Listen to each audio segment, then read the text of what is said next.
You're listening to Project Oncology on ReachMD, and this is an audio abstract. I'm Ryan Quigley, and today we're diving into a major question in metastatic breast cancer.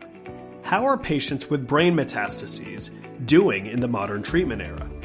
And now, thanks to one of the largest single-center reviews to date out of UCSF, we have a clearer picture of how things have changed over the past 25 years. So let's set the stage. The team looked back at 507 patients treated between 1997 and 2024. All patients in the study had metastatic breast cancer and developed parenchymal brain metastases, which are within the brain tissue itself. To find these patients, researchers combed through radiation oncology records, clinical databases, and pathology reports, and then manually gathered details about tumor biology, treatments, and survival. The median age at the time of metastatic diagnosis was 53, and the major subtypes were all represented: HR positive, HER2 negative at 36%, HER2 positive at 39%, and triple negative breast cancer, or TNBC, at about 25%. Most patients, around 75%, already had extracranial metastases when their brain metastases were discovered, and 2/3 had multiple brain lesions rather than just one. Additionally, nearly 19% eventually developed leptomeningeal disease, or LMD, a complication the study later shows is strongly tied to worse outcomes. The treatment landscape for brain metastases has changed dramatically in this 25-year window. Before patients were diagnosed with brain metastases, they typically received one line of therapy. That reflects the earlier era, when far fewer therapies had meaningful CNS activity. But after the brain metastases, nearly every patient received some form of CNS-directed radiation. About a third underwent brain metastasis surgery. And, depending on their subtype, many patients were treated with modern therapies, like tucatinib, T-DXd, T-DM1, abemaciclib, sacituzumab govitecan, and various checkpoint inhibitors. These are drugs we now know can reach the brain, or at least meaningfully impact CNS disease, and they likely play a major role in the improvement in survival seen in recent years.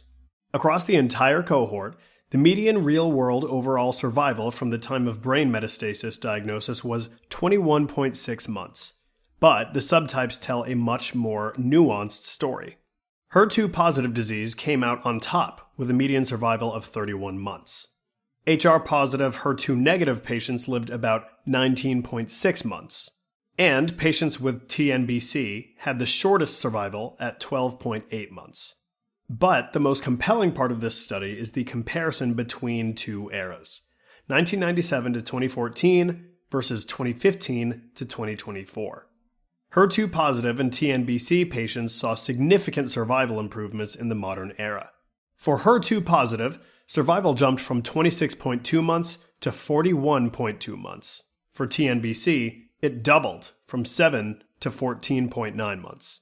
On the other hand, HR-positive, HER2-negative patients didn't experience the same gains. Their outcomes remained essentially unchanged, one of the biggest unmet needs highlighted by the study. Multivariable analysis helped clarify which factors have the strongest impact on survival.